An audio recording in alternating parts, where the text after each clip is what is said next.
बिस्मिल्लाहिर्रहमानिर्रहीम, अस्सलामु अलैकुम। अली सलमान जी टीवी के तमाम नाज़रीन को जी स्पोर्ट्स में खुश आमदेद कहता है कि जहां रोज़ाना रात 11:05 में हम इस महफिल को सजाते हैं, हम इस बज़्म को सजाते हैं और बात करते हैं आपसे स्पोर्ट्स के हवाले से और ख़ास तौर से पाकिस्तान और साउथ अफ्रीका की टीमों के दरमियान जो सीरीज़ खेली जा रही है, इस सीरीज़ को भी डिस्कस करते हैं और अपने मौजूद मेहमानों के साथ इस सीरीज़ को एनालाइज करते हैं। लेकिन आज एक बड़ी पेशरफ्त हुई है पाकिस्तान फुटबॉल के हवाले से और पाकिस्तान फुटबॉल को सस्पेंशन का सामना करना पड़ रहा है। इस हवाले से भी आज हम बात करेंगे, लेकिन सबसे पहले आपको लेके चलेंगे हेडलाइंस की जानिब। आइए देखते हैं आज की टॉप स्टोरीज। पाकिस्तानी बैट्समैन और फिर बॉलर्स की शानदार कारकर्दगी की बदौलत ग्रीन शर्ट्स ने जनूबी अफ्रीका को आखिरी वनडे में 28 रन से शिकस्त देकर 2-1 से सीरीज अपने नाम कर ली। शादाब खान की जगह जाहिद महमूद को दौरा जिम्बाब्वे के लिए कौमी स्क्वाड में शामिल कर लिया गया। फीफा ने पाकिस्तान की रुकनीयत मुअत्तल कर दी। Pakistan football federation normalization committee को इख्तियारात की वापसी तक मुअत्तल रहेगी। हम आज भी फीफा और AFC से बात करने को तैयार हैं। फीफा के नुमाइंदे पाकिस्तान आकर अपनी मर्जी के बंदे कमेटी में शामिल करें। अशफाक हुसैन। पाकिस्तान की फीफा से मुअत्तली पर कौमी फुटबॉलर्स को मायूसी। साबिक कप्तान ईसा खान का कहना था कि नॉर्मलाइजेशन कमेटी का कसूर है कि वो इलेक्शन नहीं करा सकी।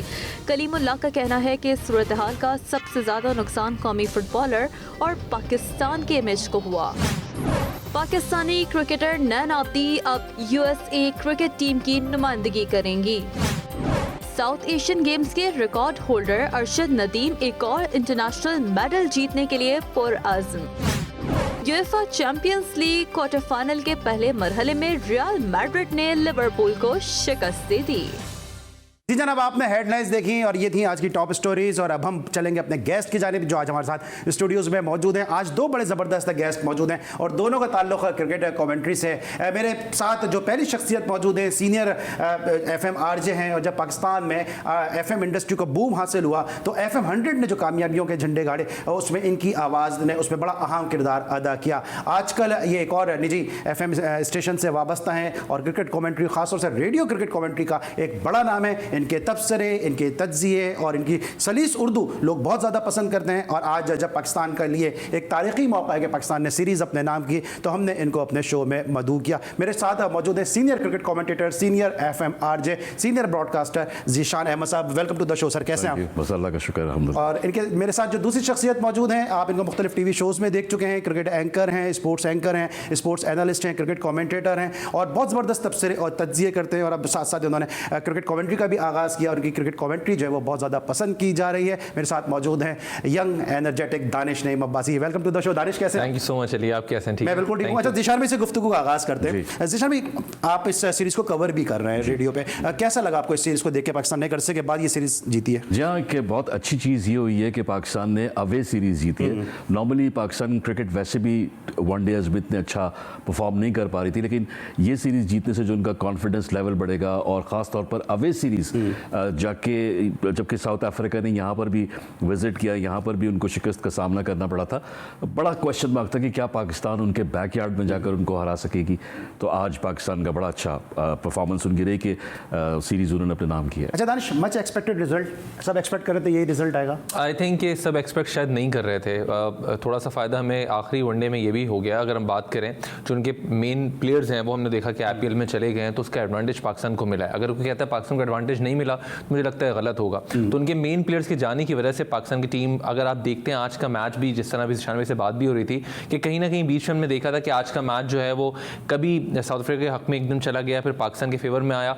तो आई थिंक उसके बावजूद पाकिस्तान के अच्छे प्लेयर्स नहीं थे, उसके बावजूद पाकिस्तान ने आज का मैच जीता तो ज़रूर है, लेकिन मुझे लगता है स्ट्रगल करके जीता है। स्ट्रगल करके जीता है, बिल्कुल। इससे गुफ्तगू को मज़ीद आगे बढ़ाएंगे, साथ साथ फुटबॉल के हवाले से भी हम बात करेंगे। पाकिस्तान के लिए एक बुरी खबर और बड़ी खबर आई है फुटबॉल के मैदानों से कि पाकिस्तान की फुटबॉल की रुकनीत जो है वो मुअत्तल हो गई और तारीख में ये तीसरी मरतबा ऐसा हुआ कि पाकिस्तान की सस्पेंशन जो है वो फीफा ने मुअत्तल कर दी। इससे पहले 94 में भी ऐसा हो चुका है, 2017 में भी ऐसा हुआ और अब तीसरी मरतबा ऐसा हुआ। इससे पाकिस्तान के फुटबॉल के जो लवर हैं वो यकीनी तौर पर मायूसी का और बददिली का शिकार होंगे। लेकिन हम बात करेंगे क्रिकेट के हवाले से। ज़ीशान अहमद साहब हमारे साथ मौजूद हैं, दानिश नईम अब्बासी मौजूद हैं। मिलते हैं छोटे से ब्रेक के बाद।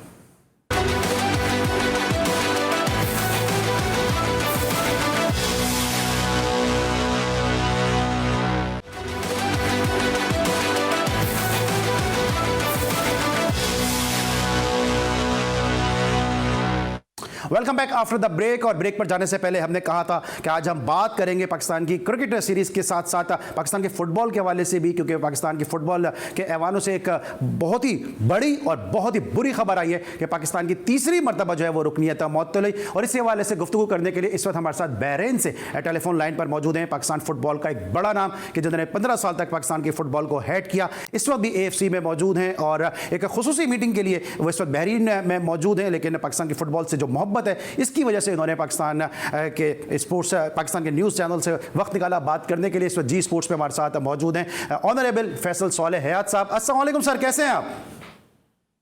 जी वालेकुम सलाम जी।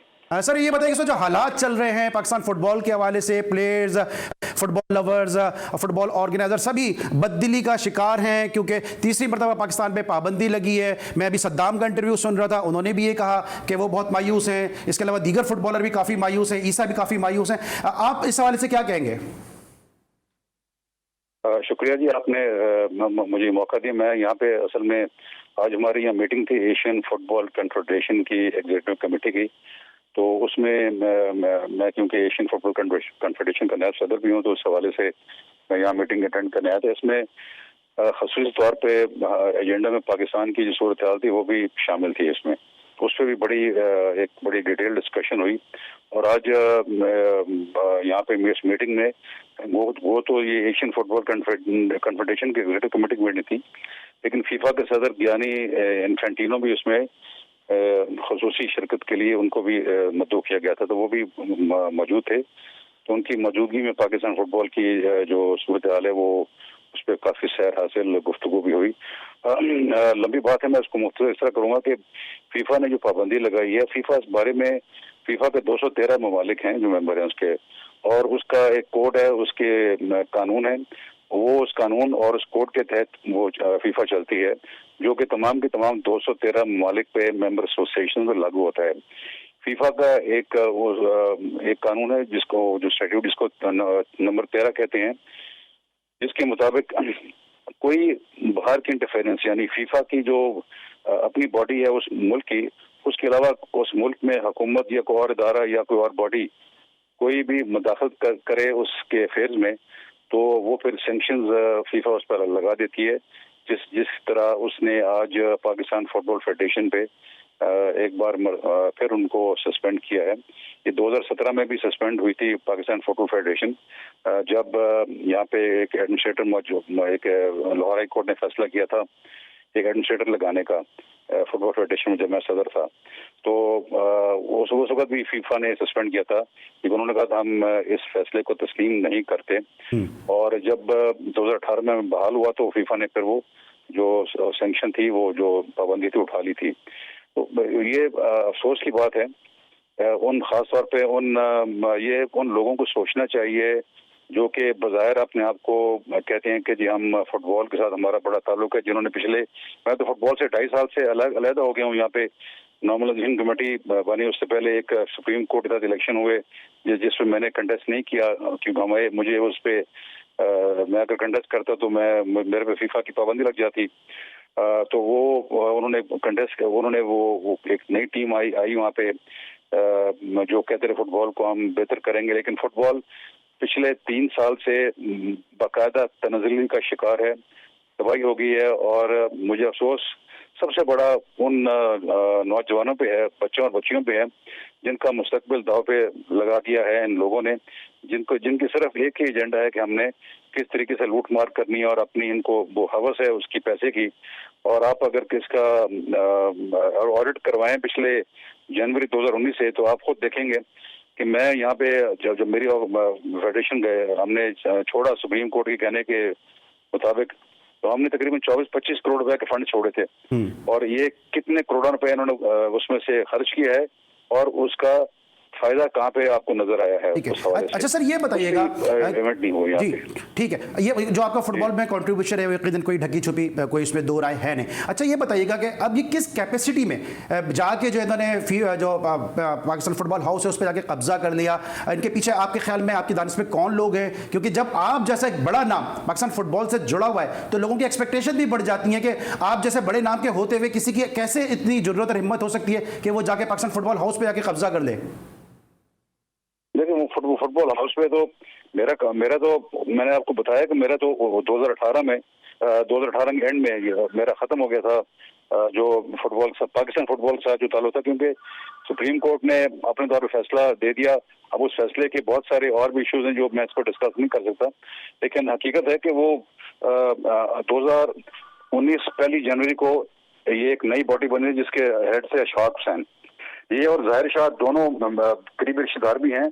इन्होंने मिलकर ये सारा कुछ ये ड्रामा रचाया था और ये सारी दुनिया जो फुटबॉल में साथ जो लोग मुंसलिक हैं वो सब जानते हैं इनके किरदारों को, इनकी हैसियत को, इनके बैकग्राउंड को जानते हैं कि इन्होंने क्या कुछ किया सिवा खाने के, पैसा खाने के, जो कि बड़ी मुश्किल से जब मैं फुटबॉल में आया था 2003 में तो एक कौड़ी हमारे फंड्स में नहीं थी, ना हमारे पास वो दफ्तर था। ये हमारी टीम को ये क्रेडिट जाता है कि हमने कोई फीफा से कोई 9 गोल प्रोजेक्ट यानी जो इनके फैसिलिटीज हैं वो बनवाई। आज वो गोल प्रोजेक्ट भी जो हैं वो भी बिल्कुल उनके आप हालत देखें किस तरह तबाही उनकी होगी, कोई देखने वाला पूछने वाला है ही उनको कोई नहीं। करोड़ों रुपए के फंड फीफा ने दिए इन प्रोजेक्ट्स को बनाने के हवाले से और इसका इस्तेफादा किया हमारे नौजवानों ने जो यहाँ पे ट्रेनिंग किया करते थे, यहाँ मैच के हवाले से मुख्तलिफ हवालों से ये फैसिलिटीज उनके लिए बनी हुई थी। तो ये इन लोगों ने कब्जा कर लिया और अब तो फीफा की एक नॉमिनेशन कमेटी लगी थी सितंबर 2019 में जो पिछले 18-19 महीने से काम कर रही थी, वो भी 3 दफा तब्दील हुई है क्योंकि उसमें भी जो लोग लगे वो भी उनकी भी नीयत ठीक नहीं थी। अच्छा सर, उनके चेयरमैन थे, उनके और मकासद थे, उन्होंने भी फुटबॉल को बजाय इलेक्शन करवाने की जो उनका मैंडेट था और तरफ ले गए। तो ये जो ग्रुप अब जिसने कब्जा किया है जब पिछले हफ्ते इसने अच्छा सर, यहाँ पे एक सप्लीमेंट्री क्वेश्चन है जो एक आम आदमी का क्वेश्चन है, वो ये कि आपकी एक बड़ी इन्फ्लुएंशियल पर्सनालिटी है पाकिस्तान के हवाले से भी, फुटबॉल के हवाले से, आपकी AFC में मौजूदगी इससे पाकिस्तान को कितना फायदा हो सकता है और ये जो सस्पेंशन है या जो बैन है ये आप क्या समझते हैं कि आपकी वहाँ पे मौजूदगी की सूरत में क्या जल्द खत्म हो सकता है या इसमें कुछ इसके जो मियाद या ड्यूरेशन उसमें कोई कमी आ सकती है? देखिए मैंने तो फुटबॉल की मैनेजमेंट करनी। फुटबॉल एक ऐसी गेम है, दुनिया की हर गेम जो है वो कानून के मुताबिक चलती है, कायदे के मुताबिक चलती है। जब तक आप कानून कायदे का पास करते रहें तो वो गेम चलती रहेगी। हम अपने घरों में रहते हैं, हमारे घरों में भी एक अनरिटन कानून कायदा होता है जो कि जिसका इतलाक हम अपनी फैमिली के ऊपर, अपने बच्चों के ऊपर करते हैं। बड़ों का अदब और एहतराम, छोटों के साथ प्यार, ये चीजें इस तरह होती हैं। तो फुटबॉल का कानून कायदे के मुताबिक अगर कोई चलना चाहे तो फिर तो मसला कोई नहीं मुझे, लेकिन अगर इस तरह की जिस तरह की हरकत हुई है यहाँ के कब्जा माफिया जो है आके कब्जा कर ले, टेक ओवर कर ले, उनके साथ आप क्या बात कर सकते हैं? उनके साथ आप किस किस्म की को गुफ्तगू करेंगे? उनके साथ आप किस रैशनल पे आप उनके साथ क्या बात करेंगे? क्या किन चीजों पे? क्योंकि वो तो बिलीव नहीं करते कानून या कायदे में। वो तो एक दफा पहले कब्जा हुआ था 2015 जून में। जब जून में आपको पता है 2015 में किसी की हुकूमत थी, वो उन हुकूमत के बड़ों की पे किया गया, वो भी फुटबॉल हाउस पे दावा बोला गया था और उस वक्त तो कुछ 100-150 मुसल्लह लोग जो थे उन्होंने दावा बोला था। ये भी रिकॉर्ड की बात है। आप अभी मीडिया की आप पेपर निकाल के देखिएगा 20 जून 2015 को आपको पता लग जाएगा उसको क्या किया था। उसको हमारे जो मौजूद थे हमारे ऑफिशियल फुटबॉल हाउस में जिसमें खवातीन भी शामिल थी, उनको जोर खूब किया गया। तो या तो आप कानून कायदे के मुताबिक आप अपने किरदार को उसके मुताबिक रखें। अगर आप नहीं रखेंगे, अगर आपने इस तरह की हिकमत अमली करनी, आपने जोर बाजू पे या आपने क्लैशिंग कॉफी लेके या आपने कानून को धज्जियां उड़ा के आपने इस तरह के तरीके से काबिज होना है, उनके साथ तो कोई बात नहीं हो सकती। ठीक है, वो तो फिर thank you so much sir. वही किया जो आर्टिकल 13 कहता है उनको, उन्होंने वही किया। और ये सबसे बड़ी ये जो आज जो मुझे दुख है वो पाकिस्तान के उस नौजवान तबके के लिए है जिनका मुस्तकबिल पहले ही बड़ा मखदूश था और अब ये पाबंदी लगने के बाद तो मुझे बहुत ही ज्यादा नजर आता है कि वो एक बहुत ही डार्क ईरा जो है फुटबॉल के लिए एक नया शुरू होने वाला है। ठीक है, thank you so much sir for taking the time out from your heaviest and busy schedule. और गाहे बगाए हम आपको जो है वो लेते रहेंगे इस फुटबॉल के इशू पे बात करने के लिए। साथ साथ हमारे दोनों जो एनालिस्ट मौजूद हैं, क्रिकेट एक्सपर्ट मौजूद हैं, स्पोर्ट्स एक्सपर्ट मौजूद हैं, इनसे भी बात करेंगे। दानिश, आपको क्या लगता है, क्विकली मुझे बताएगा, मुझे ब्रेक पे भी जाना है। ये फुटबॉल का जो इशू आया, वैसे ही खेल पाकिस्तान में नेगलेक्टेड है, इस किस्म की जो चीज़ें सामने आ रही है, उससे क्यों एक नौजवान फुटबॉल की जानिब राग़िब होगा? आई थिंक कि पाकिस्तान में अगर स्पोर्ट्स की बात करते हैं, पहले कहा जाता था जी प्लेयर्स के बाद नौकरियाँ होनी चाहिए। जब आप देख रहे हैं फुटबॉल की तरफ आप बात कर रहे हैं, क्रिकेट की तरफ आप आप देखें लोग छोड़ के पाकिस्तान दूसरे ममालिक जा रहे हैं ताकि उनको कहीं से नौकरी मिल जाए और एटलीस्ट ब्रेड एंड बटर का तो काम हो जाए ना उनके लिए, बाद में वो खेलें। तो फुटबॉल का जो हाल हम देख रहे हैं, डेफिनेटली अगर ये चीज़ें जिस तरह अभी बात भी कर रहे थे, कोर्ट की इन्वॉल्वमेंट है तो इसमें बहुत ज़्यादा चीज़ें कहीं भी नहीं जा सकती हैं, लेकिन आई होप कि इंशाल्लाह ताला क्योंकि इनकी प्रेजेंस वहाँ पर मौजूद है तो जल्दी ये मसला सॉर्ट आउट हो जाए। आप क्या कहेंगे? अच्छा, मुझे भी यही लगता है कि इसमें सिर्फ फुटबॉल ही नहीं है अली, इसमें बॉक्सिंग हमारे एक ऐसा खेल है जो बहुत ज़्यादा जिसको तवज्जो की ज़रूरत है। उसके अलावा से बहुत सारे खेल हैं। लेकिन सर अभी तो यहाँ पे बैन लग रहा है ना पाकिस्तान की। ये देखिए ये चीज़ें तो होंगी अली, जब कोई तवज्जो नहीं होगी किसी चीज़ के ऊपर। ये तवज्जो तो हो रही है ना, सबकी तवज्जो हो अब गई। ये तवज्जो दूसरे तरीके से हुई थी कि सबने तवज्जो डाल दी एक साइड पे, लेकिन ये चीज़ें इस तरह से चल नहीं पाती हैं और ना हो पाएंगी इस तरीके से जिस तरह से हो रही हैं। और ऑब्वियसली बड़ा अफसोसनाक खबर है ये इस लिहाज से कि पाकिस्तान में फुटबॉल वैसी इतनी ज़्यादा देखी नहीं जाती। क्रिकेट की अगर हम बात करते हैं तो आप देखें दुनिया में आप कहीं भी चले जाएं या पाकिस्तान में आप कहीं भी चले जाएं, दूसरे स्पोर्ट्स के मुकाबले में क्रिकेट को ज़्यादा वैल्यू दी जाती है। तो ये चीज़ तो पहले ही चल रही है और उसके ऊपर अगर ये हो जाए कि फीफा से भी अगर आपकी जो है वो इस तरह की पाबंदी का सामना करना पड़े तो बड़ा अफसोसनाक है।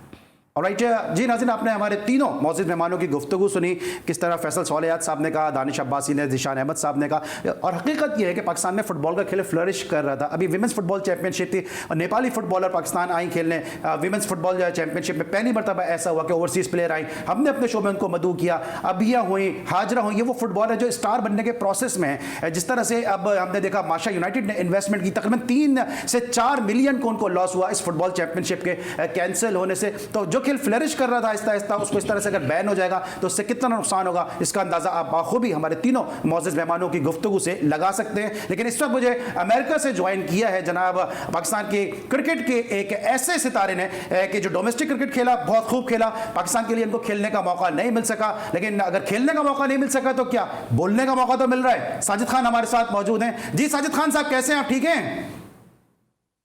अली सलमान भाई, बहुत बहुत शुक्रिया आपको और तमाम जी स्पोर्ट्स देखने वालों को बहुत बहुत सलाम। क्या कहेंगे फुटबॉल के इशू पे? क्रिकेट पे तो मैं आपसे बाद में बात करूंगा, लेकिन जरा फुटबॉल में बताइएगा कि आप अमेरिका में रह रहे हैं, वहां पे भी फुटबॉल बहुत ज्यादा तेजी से पॉपुलर हो रहा है। हमने डेविड बेकम को भी वहां खेलते देखा, गैलेक्सी को भी, गैलेक्सी लाइंस को उन्होंने वहां पे रिप्रेजेंट किया। क्या कहेंगे वहां जो फुटबॉल की सूरत हाल इस वक्त पाकिस्तान में? देखिए, बहुत ज्यादती है। फैसल सौलियात की अगर बात की जाए, फैसल सौलियात की बात की, बहुत से ऐसी बात की जाए, पाकिस्तान की बहुत ही मकबूल खेल फुटबॉल की अगर बात की जाए, तबाही की तरफ जाने में ऑफिशियल अगर बात की जाए, अगर बात है तारिक लुफ्ती को उनकी कारकर्दगी में पार्टी परफॉर्मेंस मिला ना, तारिक लुफ्ती जो पाकिस्तान के कोच रहे, उन्होंने पाकिस्तान की फुटबॉल में काम किया है। अरे अली नवाज बलोच की बात करूं, उनको भी पार्टी पाकिस्तान में फुटबॉल का बड़ा टैलेंट था।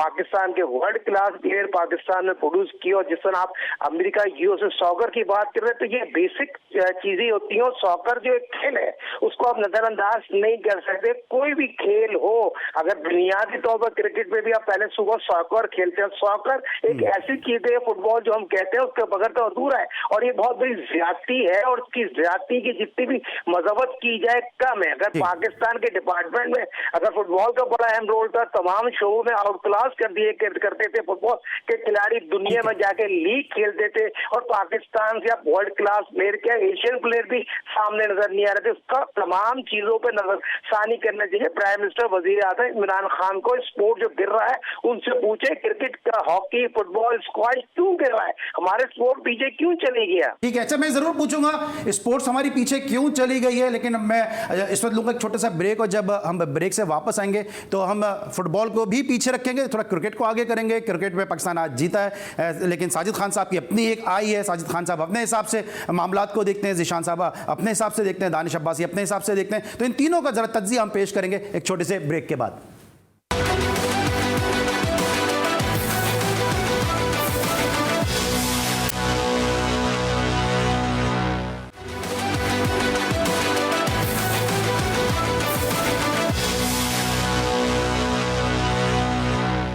Welcome back after the break. और अब हम बात करेंगे पाकिस्तान ने जो आज मैच जीता, पाकिस्तान ने जो सीरीज जीती। ज़ीशान साहब से आगाज़ करेंगे एक दफ़ा फिर गुफ्तगू का। ज़ीशान भाई, किस तरह देख रहे हैं इस जो पाकिस्तान ने फतह हासिल की, 5 खिलाड़ी उनके नहीं थे, पाकिस्तान को सीरीज से जीतने से कितना फ़ायदा होगा?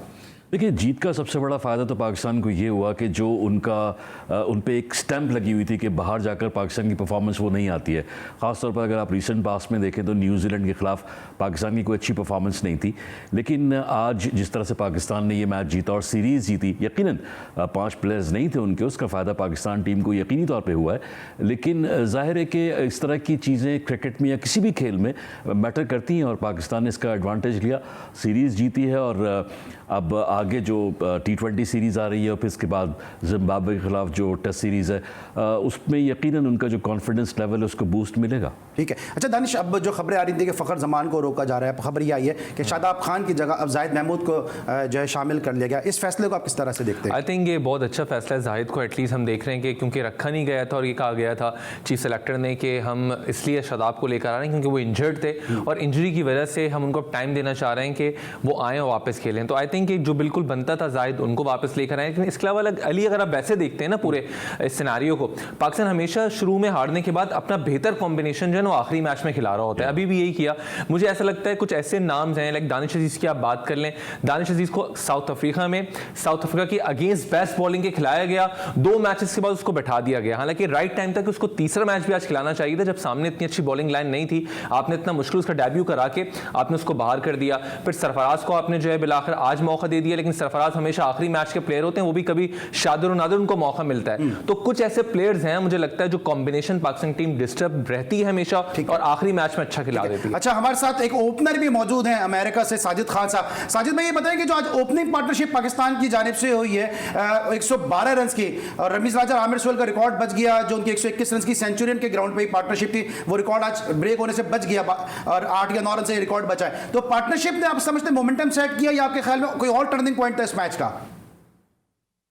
अली सलमान, जैसे दानिश बात कर रहे हैं, आप बात कर रहे हैं, बात को इस तरह आगे बढ़ाएं, पाकिस्तान क्रिकेट टीम की जो कारकर्दगी बेसिक के तौर पर ओपनर पार्टनरशिप क्यों ना हो, वर्ल्ड क्लास इनिंग खेले, फखर जमान ने नामुमकिन को मुमकिन बना दिया, कॉन्फिडेंस आ गया, इमाम उल हक भी फॉर्म में, दोनों तीनों ओडीआई खेल दे रहे और ये पार्टनरशिप यकीनी तौर पर बड़ी खुशाइन बात थी। उसकी जितनी भी तारीफ की जाए, खिलाड़ियों की तो तारीफ हम यकीनी तौर पर करेंगे, पाकिस्तान सीरीज जीता हम उनकी तारीफ करेंगे, खिलाड़ियों की कारकर्दगी, मगर यहाँ पर जिक्र करना बहुत जरूरी है। 2019 के बाद world class wicket keeper batsman Sarfaraz को आपने मौका दिया और सरफराज की कमबैक होना, जिस तरह से वर्ल्ड क्लास कीपिंग की और जिस तरह टीम को उठा के रखा है, तो अली सलमान साहब यकीनी तौर पर ये चीज की तो बात करना जरूरी है। मगर रबड़ स्टैम्प मोहम्मद वसीम को कहीं भी नजर नहीं आता। ये रबड़ स्टैम्प चीफ सिलेक्टर पाकिस्तान के खिलाड़ियों के साथ खेल रहा है, खिलाड़ियों के कैरियर के साथ खेल रहा है। आपने अपने पिछले प्रोग्राम में वादे तौर पे ये कह दिया था शादाब अनफिट है, मगर रबड़ स्टैम्प को पिंडी के खिलाड़ी को सपोर्ट करने का बेड़ा उठाया हुआ है और उनके करता धरता। लेकिन साजिद खान साहब ये बताइए, अब तो जो ठीक है आप उनसे इख्तिलाफ कर सकते हैं, उनकी राय से इख्तिलाफ कर सकते हैं, लेकिन जो रिजल्ट है उसने तो साबित किया कि उनकी जो सिलेक्शन थी वो दुरुस्त थी। नहीं, उसकी सिलेक्शन का क्या ताल्लुक था, मुझे बताइए। सिलेक्शन अगर ताल्लुक होता तो ये बाबर ने टीम खिलाई। देखें, मैं आपको एक बहुत इंपॉर्टेंट बात करा दूं, तीनों इत्तेफाक करेंगे। पाकिस्तान के हेड कोच कौन है? Middle order. पाकिस्तान के बैटिंग कंसल्टेंट कौन है? Middle order. और दोनों मिडिल ऑर्डर पाकिस्तान की अब तक मौजूदा सूरत हाल को देखते हुए एक मिडिल ऑर्डर प्रोड्यूस नहीं कर सकते। ये कोच है, हाई कोच पैसे लेते हैं। और बॉलिंग कोच कौन है? वर्ल्ड क्लास बॉलिंग कोच है। वो पाकिस्तान के बॉलरों को ये नहीं बता सकता है दायरे में बॉलिंग करनी है, कहाँ बॉलिंग करनी है। ये तमाम चीजें हैं जो आपके एक्सपीरियंस कोचेस नहीं होंगे और आप मैरिट का कत्ल करेंगे और पाकिस्तान में वकार इब्न सादा एक्सपीरियंस कोच कौन होगा? मैं जिशान भाई से भी पूछूंगा, पाकिस्तान में मिसबा से ज्यादा एक्सपीरियंस कौन होगा? पाकिस्तान में यूनुस से ज्यादा एक्सपीरियंस कौन होगा? आपके ख्याल में जिशान भाई के ये इनएक्सपीरियंस कोचेस है ये सारे? नहीं, कोचेस तो खैर ऑब्वियसली इनएक्सपीरियंस नहीं है, एक बहुत बड़ा एक्सपीरियंस इनके पीछे है, खुद इनके अपने करियर हैं। उसके अलावा वकार यूनुस तो खुद एक बार हेड कोच भी रहे हैं पाकिस्तान टीम के, अभी तो वो सिर्फ बॉलिंग कोच ही हैं। अच्छा दानिश, बाबर आजम का भी एक स्टेटमेंट सामने आया कि आज हमें कीपिंग की जरूरत थी, तो हमें कीपिंग को बेहतर बनाने की जरूरत थी, तो फिर आज हमने सरफराज को मौका दिया। तो जब आपको पता है कि सरफराज बेस्ट है तो फिर रिजवान को मुसलसल क्यों खिला रहे थे? और आज रिजवान ने भी बड़े अच्छे जेस्चर का मुजाहरा किया, जब सरफराज ने कैच किया तो काफी देर तक उन्होंने उनको गले लगाया और ये एक बड़ा अच्छा जेस्चर था जो रिजवान ने शो किया। एग्जैक्टली। रिजवान की क्योंकि आपने बात की, तो रिजवान दिल के खुद भी बड़े अच्छे प्लेयर हैं और आपस में कोई इनकी रिफ्ट नहीं है सरफराज के साथ। लेकिन आप जो बात कर रहे हैं, पता इनको, मुझे नहीं पता इनको पता भी या नहीं पता। यही कोच वकार यूनुस से जिनको नहीं पता था कि सरफराज ओपनर है या नहीं है, और वो बात करते थे, लेकिन वो सेंचुरी करके चले गए थे एज अ ओपनर। तो क्या पता है क्या नहीं पता है तो मुझे खुद नहीं पता। लेकिन दूसरी बात मैं जरूर यहाँ पर कहूंगा कि जरूरी नहीं है अली के लड्डू कहने से सिर्फ आपका मुंह मीठा हो जाए, आपकी जो प्लानिंग है ना उसको एग्जीक्यूट करना पड़ता है। तो हमारी शायद मैनेजमेंट जो वहां पर मौजूद है वो इस एग्जीक्यूशन को लाने में नाकाम रही है। यही वजह है कि अगर आप आपस में रिफ्ट रखेंगे, फॉर एग्जांपल आपके चीफ सेलेक्टर कहते थे कि इमाम जो है व्हाइट बॉल के प्लेयर नहीं है, सो आप ये देखें कि हम लोग आपस में एक दूसरे को जवाब दे रहे हैं। जवाब आपको देने चाहिए दूसरी टीम को, लेकिन हम ये साबित करने की कोशिश कर रहे हैं अपने ही मुल्क में अपने ही लोगों को जवाब देके कि आपने अगर हमें नहीं लिया, ये इससे मैं इख्तिलाफ करूंगा दानिश, क्योंकि चीफ सेलेक्टर साहब, क्योंकि साजिद खान साहब आप मुत्तफिक हैं, चीफ सेलेक्टर साहब तो ये कहते हैं मैं किसी को मुतमईन करने के लिए नहीं बैठा हूं। वो कैसे मुतमईन करेंगे कि वो शादाब खान अक्सर अनफिट हो जाते हैं, और जो डिजर्विंग प्लेयर है उनको, जो डोमेस्टिक का परफॉर्मर है, आप खुद डोमेस्टिक में जो है वो खेल के आप रुल गए, आपको पाकिस्तान से खेलने का मौका नहीं मिला। हर कैंप में आपका नाम होता था, आपको पाकिस्तान से खेलने का मौका नहीं मिला। अब जो है वो कुछ लोग ब्लू आइड बॉय बने हुए, उनको बड़ी आसानी के साथ खेलने का मौका मिल जाता है। अली सलमान बहुत प्यारी बात की, दानिश ने बात की, वो तो मैं हमेशा करता हूं, उसका जवाब दे दे बस। तीनों को ना, मैं बहुत इंपॉर्टेंट, देखिए रॉबर्ट स्टैम, मोहम्मद वसीम की बात करूं, उनको चीफ सेलेक्टर बना देके मुसलसल कर दिया गया है। उनको किसी के कहने पे चीफ सेलेक्टर बनाया, मेरिट पे तो आए नहीं, टंके की चोट में मैं कह सकता हूँ चीफ सेलेक्टर बना दिया, बेहतर कोच है। यहाँ जो बात करी जा रही है, आपको सच की बात करें, 2020 की बात हो रही थी, आप 2020 में जाहिर किसी भी फॉर्मेट में बाहर रहने वाला प्लेयर नहीं है, मगर मैं फिर आपको कहूंगा न्यूजीलैंड में आपने मेरिट का कतल किया, शादाब अनफिट का तो आप खिलाते रहे, अम्माद वसीम को आपने कप्तान नहीं कराई, वो कप्तान बनना चाहे, तमाम चीजें इमाद वसीम से क्या मसला है साजिद भाई? आपकी तो बड़ी गहरी निगाह है क्रिकेट से, क्रिकेटर के साथ आप बहुत इंटैक्ट रहते हैं। इमाद वसीम से मसला क्या? क्योंकि जो दरूने खाना स्टोरी है वो ये है कि वसीम और इमाद वसीम से खुश नहीं है ज्यादा। देखिए वो अम्माद वसीम से भी कुछ नहीं है, आमिर से भी कुछ नहीं है, वहाब से भी कुछ नहीं है। यहाँ अच्छा, अब यही सवाल मैं जरा दूसरे तरीके से करता हूँ, यही सवाल दूसरे तरीके से करता हूँ। आप बेहतर बताएंगे क्योंकि आप क्रिकेटर हैं। कहते ये हैं, शायद बहुत लोगों की बात बुरी लगे, कि कराची की क्रिकेट को जितना नुकसान कराची वालों ने पहुंचाया, किसी ने बाहर से आके नहीं पहुंचाया। मुल्तान की क्रिकेट को जितना नुकसान मुल्तान के स्टार खिलाड़ियों ने पहुंचाया, वहां से कोई प्लेयर अपने अलावा आने नहीं दिया, किसी और ने नहीं पहुंचाया। तो आपको लगता है कि पिंडी की क्रिकेट के जो भी सुपरस्टार आता है, चीफ सेलेक्टर थोड़े इनसिक्योर हो जाते हैं? देखिए पिंडी की जहां तक बात की, पिंडी तो खुल्ला मैं कसम खाने को तैयार हूँ, मौजूदा 3 सेलेक्टरों से मेरी बात होती है और यकीनी तौर पर खुद ये कहते हैं, मौजूदा चीफ सेलेक्टर पिंडी के लड़कों को नवाजते और यकीनी तौर पर डंके की चोट पे नवाजते, खुल्ला डिफेंड करते हैं, उनको लड़ने की कोशिश करते हैं उनके लिए। तो ये पाकिस्तान में अगर बात करें, कराची के हवाले से आप बात करें, कराची के हवाले से सारा कसूर बासित अली का है। बासित अली एक वर्ल्ड क्लास बैट्समैन जरूर थे 92-93 में, मगर बासित अली की कोचिंग के हवाले से अगर की बात की जाए, उस तरह की कारकर्दगी नहीं है जिस तरह की होना चाहिए। पाकिस्तान के फर्स्ट क्लास क्रिकेट में 180 प्लेयर खेलते हैं, मेरिट का खुल्ला कटर होता है, जिसको चाहते हैं सिलेक्ट करते हैं, जिसको चाहते हैं नहीं सिलेक्ट करते हैं। आपके फैसल इकबाल की मैं डंके की चोट में मिसाल दे सकता हूँ। असीम गुम्बन को वो कौन होते हैं कहने वाले, हैदराबाद की कोचिंग की जगह खाली है, कोचिंग कर वहां जाके कोचिंग करे, मेरे पास आपकी जगह नहीं है। तमाम चीजें सिलेक्टर बातें कर रही, बातें नहीं करनी चाहिए। जिस तरह पाकिस्तान इसीलिए साजिद खान को नाज़िम ऑनर लेते हैं, क्योंकि ये सारी बातें साजिद खान जैसा बोल्ड बलंट आदमी ये सारी बातें कर सकता है। जिस तरह मैंने पहले भी कहा कि बहुत सारी इनसाइड स्टोरीज इनके पास होती हैं। अच्छा जिशान भाई ये बताइएगा कि अब पाकिस्तान की टीम जिस तरह से खेल रही है, बहुत सारे लोग प्रेज भी कर रहे हैं पाकिस्तान की टीम को, साजिद खान साहब ने इस तरह एनालाइज किया। आपकी दानिश में अब क्या हम रीबिल्डिंग प्रोसेस में दाखिल हो चुके हैं, या पाकिस्तान की टीम आपके ख्याल में क्या एस्टेब्लिश हो चुकी है? छोटी मोटी ट्यूनिंग है वो करनी है कि T20 वर्ल्ड कप को ध्यान में रख के? आई थिंक अभी काम तो खैर बहुत सारा होना बाकी है। अभी तक अब इस साल अंदाज़ा लगा लीजिए आपके 2 वनडे इंटरनेशनल खेले हैं पाकिस्तान टीम ने, और तीसरे वनडे में उसको चेंजेस करने पड़े हैं।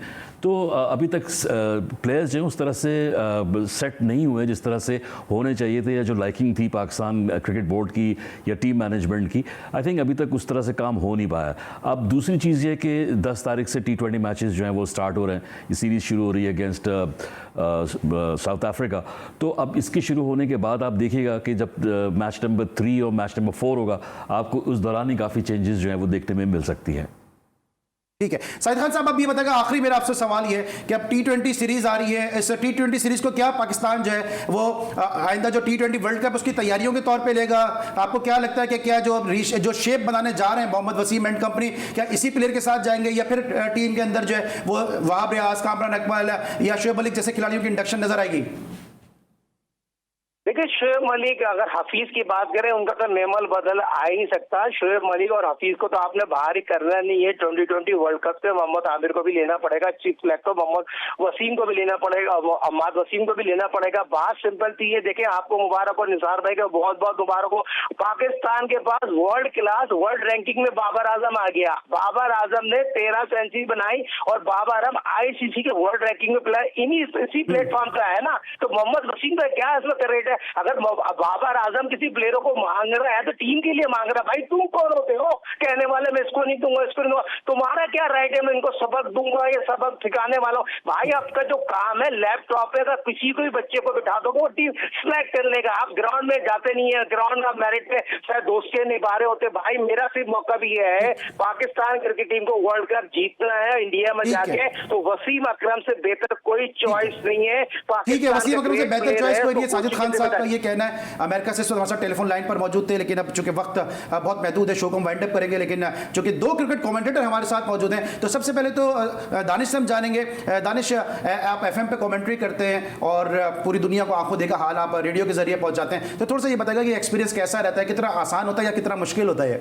आई थिंक अली रेडियो की कमेंट्री टीवी की बनस्बत थोड़ी सी मुश्किल है। उसका रीज़न ये है कि वहाँ पे आप पॉज नहीं दे सकते। अगर आपको खांसी भी आ रही है या कोई और मसला भी है तो आपको वहीं पर ही एडजस्ट करना है या अपने साथी कमेंटेटर के साथ करना है। आई थिंक वो इसलिए मुश्किल काम है कि आपके सुनने वालों को आप वहाँ पर लेकर चले जाते हैं जहाँ सुनने वाला मौजूद नहीं है, यानी कि आप उसको ग्राउंड में लेकर जाते हैं, पूरी मंजरकशी कर रहे होते हैं और सुनने वालों को महसूस करवा रहे होते हैं कि इस वक्त आप ग्राउंड में मौजूद हैं और संतोष हो रहे हैं। क्विकली मुझे बताएगा कि एफएम कमेंट्री और जो ट्रेडिशनल कमेंट्री होती थी रेडियो की, इसमें क्या बदलाव आया और क्या रोल रहा है एफएम की क्रिकेट कमेंट्री का क्रिकेट की प्रमोशन में? आई थिंक सबसे बड़ा जो चेंज नज़र आता है, अगर आप एएम कमेंट्री देखें और एफएम कमेंट्री देखें, ये बिल्कुल उसी तरह से है जिस तरह एएम ट्रांसमिशन होती थी और एफएम ट्रांसमिशन प्रोग्रामिंग का जिस तरह फ़र्क था। आई थिंक उसी तरीके से कमेंट्री का भी फ़र्क है। जब हमने शुरू की थी कमेंट्री एफएम पे करना, तो हमने बहुत सारी चीज़ों को मद्देनजर रखा, बहुत सारी चीज़ों को देखा। आज के लिए बस इतने। दानिश अब्बासी आपका शुक्रिया, ज़ीशान अहमद साहब आपका बहुत शुक्रिया, साजिद खान आपका बहुत बहुत शुक्रिया कि आपने हमें यूएसए से ज्वाइन किया। आज के शो के लिए बस इतना ही। पूरी पाकिस्तानी कौम को हमारी जानिब से मुबारकबाद कि पाकिस्तान ने ना सिर्फ आज वनडे मैच जीता बल्कि सीरीज़ भी अपने नाम की। कल रात 11 बजे तक के लिए अली सलमान को इजाज़त दीजिए। अपना बहुत ख्याल रखिए। अल्लाह हाफिज़।